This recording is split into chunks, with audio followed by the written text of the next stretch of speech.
Seaports are a vital and integral part of any nation's economy. Most of the highly developed nations of the world attain the status by optimally leveraging on the inherent worth of their maritime assets, to which they commit huge resources in the development of the needed supporting infrastructure. Maritime America is particularly unique among maritime nations of the world in its massive investment in the development of its maritime infrastructure in terms of scope, magnitude, and diversity. Here in Nigeria, it is true there is a growing recognition of the enormous positive impact that the Nigerian maritime industry can make on the nation's economy. Many industry watchers even believe that the sector has the capacity not only to grow the economy, but to pull other sectors to greater speed and enhance productivity. Welcome. I'm glad you are part of today's edition on Maritime Update. I am Norma Obiaswalo. On a weekly basis, Maritime Update showcases activities in the maritime industry.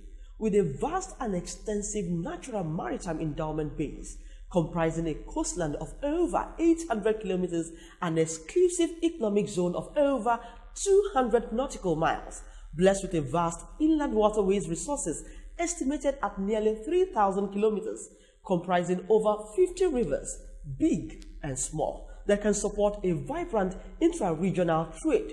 Obviously, Nigeria's maritime industry has the potential to accelerate Nigeria's economic development beyond its crude oil revenue earnings. In this episode, we'll be looking at the importance of stevedoring, which includes facilitating economic growth, ensuring industrial harmony, and also serving as a security shield in the ports. First, issues and developments that made news in the sector. Stay with us.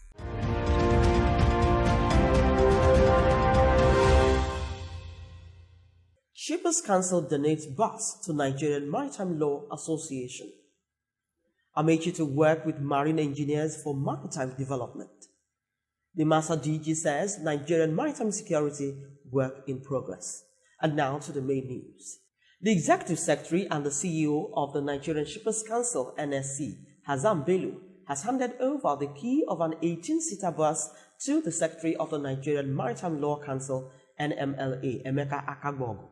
This, he said, is in fulfillment of the Council's corporate social responsibility and the need to support its critical stakeholders as they enjoin the association to make a judicious use of the bus.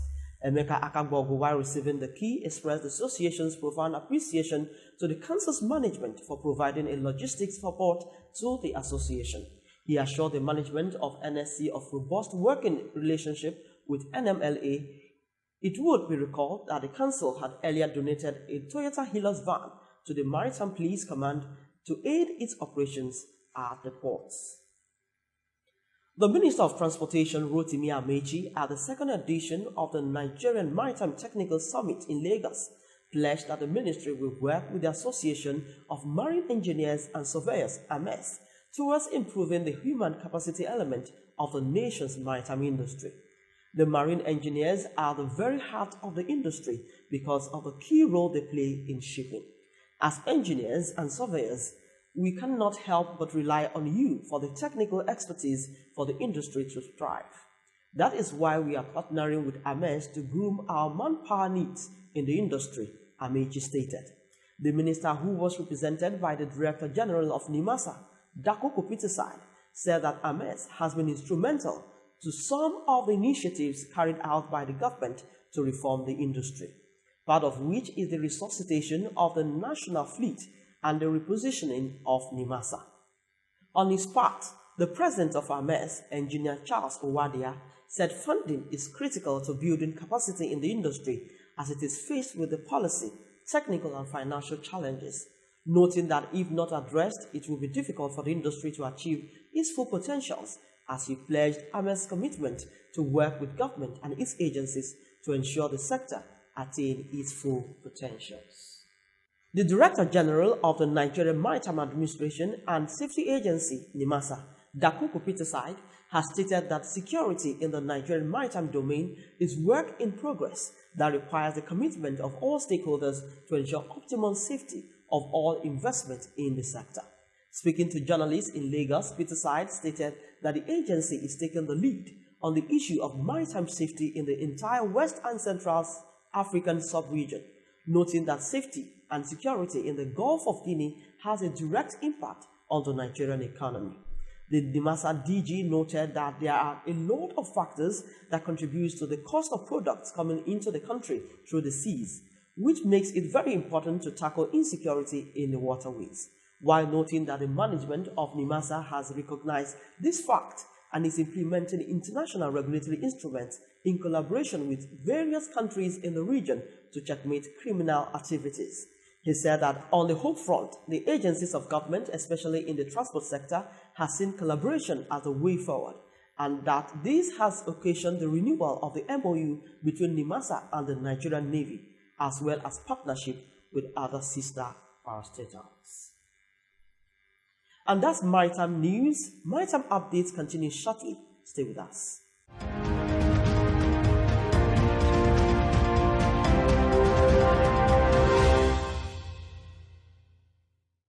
If you have just joined us, this is Maritime Update reaching you courtesy of the Nigerian Shippers Council. For details, please reach the Nigerian Shippers Council on our email, website, or better still, text the number showing on your screen. Do you know that the Port Service Support Portal PSSP is a complaint management and service support solution aimed at addressing business-to-business transaction problems in the Nigerian ports? Take a look. Welcome to Port Support Services, otherwise called the PSSP. The PSSP, as it is popularly known, is an initiative of the Nigerian Shippers Council created to serve the public better. Just to help you navigate the portal, first log on to the website www.pssp.ng. There you'll find the basic information about PSSP, information on partners of the project standard operating procedure of the partners of the PSSP, and frequently asked questions, contact information. With the PSSP of the Nigerian Shippers Council, members of the public will be able to make complaints using the complaint form, track the status of the complaint, and make inquiries or give a feedback using the contact form. To submit a complaint, open your web browser and type www.pssp.ng. The home page will load. Click on the Make a Complaint. The login page will display, but you will need to be registered on the portal to be able to submit a complaint. If it's your first time of submitting a complaint, click on either the Register button or the Register link. To register, you will need to apply your email address, display name and password. After completing these fields, you should click on the Register button. If you have previously created an account, simply log in by supplying your email address and password. After you have successfully logged in, you should see the complaint form. The system assumes you are the main complainant. The complaint form has 5 sections: complaint details, service provider details, event or service description, other details, complaint description. In addition, you will find a yes and a no button, and this is how it works. Using the yes or no button indicates you are complaining on behalf of a company. If you're complaining on behalf of someone, you have to give us their details by clicking on the Add Detail button, then click on the Next button. From the pop-up list, select the type of company your complaint is about from the agency list and select the company from the companies list. Thanks for staying tuned. Now to the guest of the week. He is Bolaji Sumola, President, National Association of the Stevedoring Companies. In this interaction, he spoke to us on the activities of his association and how they've adhered to high safety standards in order to stem the tide of industrial accidents in the ports. Stay with us. The importance of the stevedoring companies in the ports cannot be overemphasized. Tell us about your association's drive to ensure maritime growth. In attaining maritime goal, first of all, How did we come into this point of cargo discharge and cargo operations in the port? In times immemorial, when even NPA was still an arm of Nigerian Railway Corporation, the issue of cargo discharging operation has been on. And there's been a way where this has been organized professionally, even though it started in a more mediocre way, but eventually it took up. Anyway, going back to mainly what you said, the National Association of Stevedoring Companies is the umbrella body of all stevedoring companies in Nigeria. We've been in existence since 1978 and registered with the Federal Ministry of Labor with a trade registry, and we've operated formerly as NADU, National Association of Dock Labor Employers, and then we metamorphosized into what we call NASC presently. We harmonize the interests of all stevedoring operations in Nigeria. We have our foremost companies, forerunners in the industry, in the likes of WH Binding, Ramala & Sons, Badiri & Co., WHS Binding, I've mentioned Binding, and then we have ASAF and all that. That's what we have. Those are the pioneer members from the time immemorial up to the present days that we are. Okay, that's a wonderful job your association is doing. Then, moving away from that, how has it enhanced, your association enhanced productivity in the industry? Productivity in the industry is relative because it's in the eyes of the beholder. Don't forget we have regulations and we have regulatory bodies that are in charge of maritime operations in Nigeria. Basically, we started with NPA, and then because it has to do with maritime labor, then the NIMASA Act, when you have Jomalik and the NMA coming together, and you have us being controlled or being managed, or the aspect of stevedoring labor being controlled by NIMASA. So you have the decree establishing NIMASA, I think the 27th part of it, specifically detailing how the work stevedoring operations should be handled. So we are guided by law as enacted, okay, in NIMASA and part of it in Nigerian Port Authority. Because Nigerian Port Authority remains the master stevedore. They're the master stevedore, and what they do is farm out or by agency, which is encouraged or which is specified in the law that Nigerian Port Authority can farm out their operations to third party to handle, and that's where we come in order to aid success of the operations. Looking at safety, what has been done to adhere to high safety standards in order to stem the tide of industrial accidents in the ports? Oh, yes. A great deal has been done. So many conventions. Don't forget, Nigeria cannot work in isolations. Nigeria has been part of so many conventions as I mentioned at the UNO, and then we have the ILO at the same time. What are these conventions? Regulating the issues of safety and proper health hazards within that sector of maritime. And Nigeria, being part of these conventions, cannot shy away from seeing that such conventions are implemented. Most of these conventions, at the end of the day, are domesticated, which now means that they become part of law in Nigeria. And for any company to work successfully and professionally, has to strictly adhere by this law. And it begins from as little as the gadgets you wear, the environment, the means, the transportation, and other high degree of HSE, which we must adhere to for us to be certified to operate as a stevedore. So you mean your association have ensured safety, even with the use of, you can guarantee 100% safety in the port? The stevedore of today can guarantee safety at the port because the law establishing that is strict. And any company that does not, there are sanctions, there are fees for irregularity that you pay. For instance, there is workmen compensation, there is insurance and all that, that ensures that a company complies with all the statutory requirements. You have the PFI and all that, that ensures that safety are being enforced by all companies in this sector. What will you say are the long-term or the short-term measures to tackle the challenges you find in the maritime industry? That's too general because I wouldn't know what sector of it you want us to look at. No, looking at the industry itself. Okay. So what are Steve Dory, where you operate. Yeah. What do you think are because the most important thing is ensuring maritime growth. That's right. Because it's a time we need to move away from our over-reliance on oil, and the maritime industry must work. So in your view, what are the short-term or long-term measures you think that can tackle maritime issues now?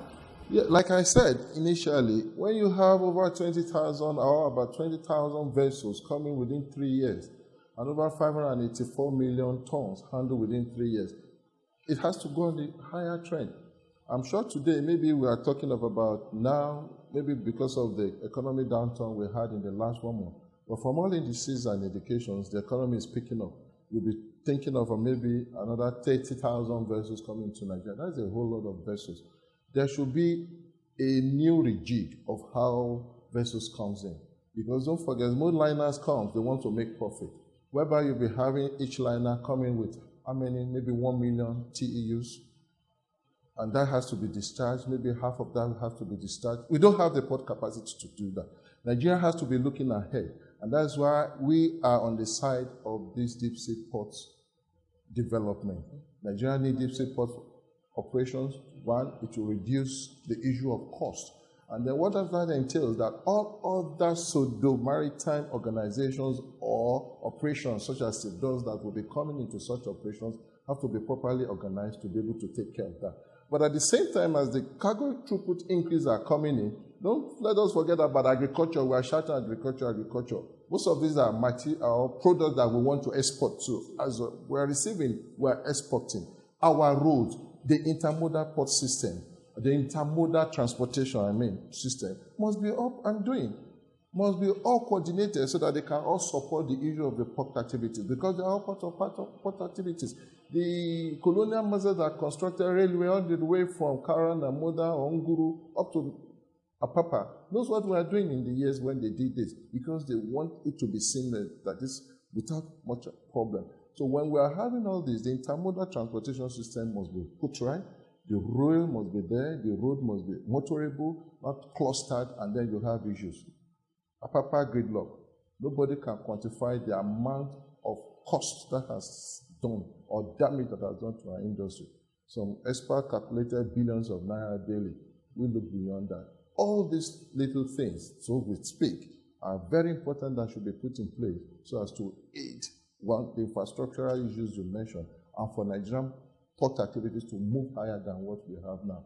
So you mentioned the gridlock issue. What exactly would you prefer as the solution to that gridlock? Planning and being proactive. First, the road. We have 2 major roads coming to Apapa, and the 2 roads are backed. You can imagine whose responsibility it is to put the road in order. The roads are bad, the rails are not working. So what do we have? These are problems that are waiting to explode. So you mean the temporary color card by the Navy is not going to work? It's just a palliative. That's just a palliative. How long are we going to do that? It's just a palliative. By the time you have a higher tonnage throughput, who's going to stand in the sun and be doing all that? And then you have that being abused. Why can't we have a system put in place that is free of human encumbrances? Which is technology? Well, we might say we might not adopt 100% technology. It might be semi-technology. No, but that will help with the human interference. Yeah, well, it will help, but basically where you have a color, wherever, I don't know, they are supposed to be consumer or container fill-up units placed. We don't have that. They are supposed to have the issue of how do you drop the empty containers. I don't know how that has been put. So, will the Top Transit Park curb this gridlock, in your view? It can use one of the palliatives in the short term. Okay, still a short term. Yeah, still a short term. So, what is the permanent, a long-term measure? A long-term measure that what we have found and what we thought of, a place like Apapa Port, which does not have a place where containers or trailers could have enough access to, is a big problem. Everywhere is built up. Ajegula is built up, Igora is built up, everywhere is crowded. You do not have places where those containers could put in. So you have residential competing with trailers, trucks, cargoes, and all sorts you have. And then the proliferation of the tank farms did not help the issues as well. So the major thing we are suggesting, in the new development of the deep sea port, enough land mass should be provided to handle the warehousing of cargo, where containers could be kept for easy transfer and for entries to be put, so that we will not have a bottleneck of what we're having now. Meaning that you're giving up on the system in Lagos already now? Oh, yes. Because there's no space. No space. There's no space. Definitely no space. We're just managing. And if you know the hassle it goes through, most of our bridges are weak now because all the cargoes are on the bridge.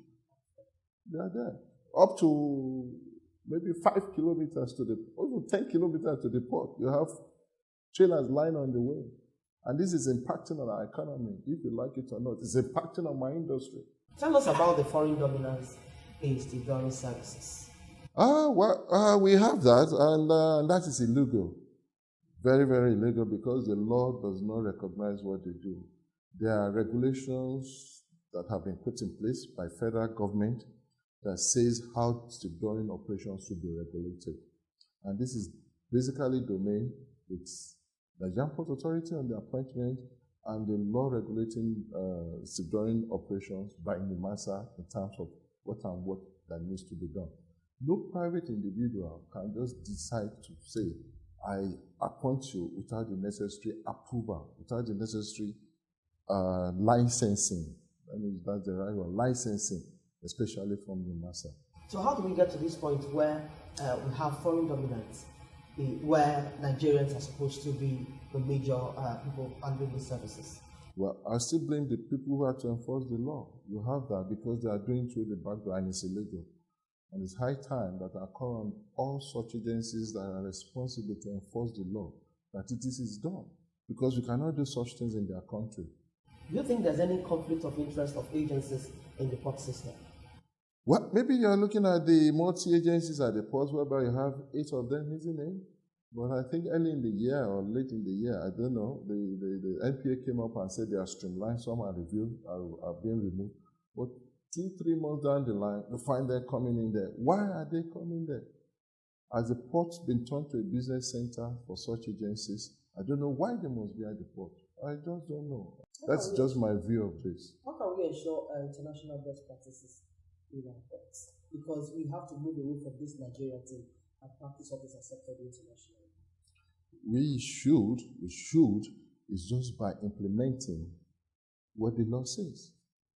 We all have the guidelines. We all have the SOP, standard of operation. We all have a standard operational procedure. We all have it. This should be strictly enforced.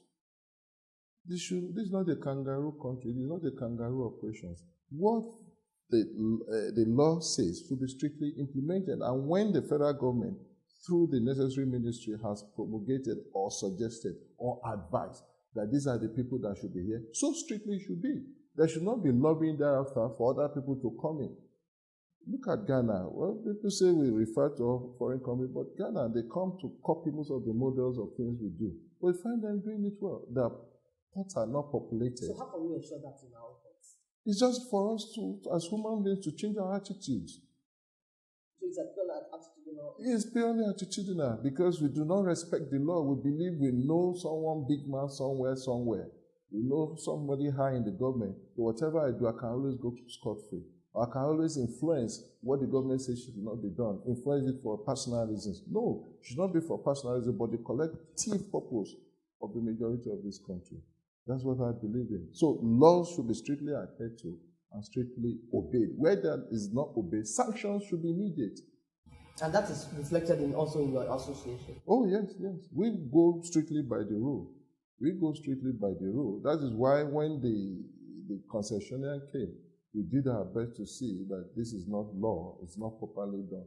But after Georgia, we were made to understand that, well, we still have to go along with what is being done, that there's a proper way. I mean, there's a legal entity, there's a legal arrangement, there's a legal agreement that went into, even we know there was a flaws in it, but it was hurriedly put in place to the detriment of the development of stevedoring in this nation.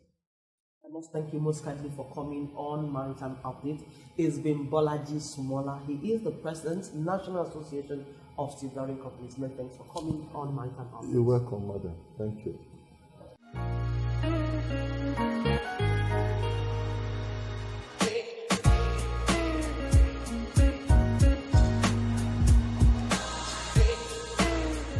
And that's where we draw the curtain on Maritime Update this week.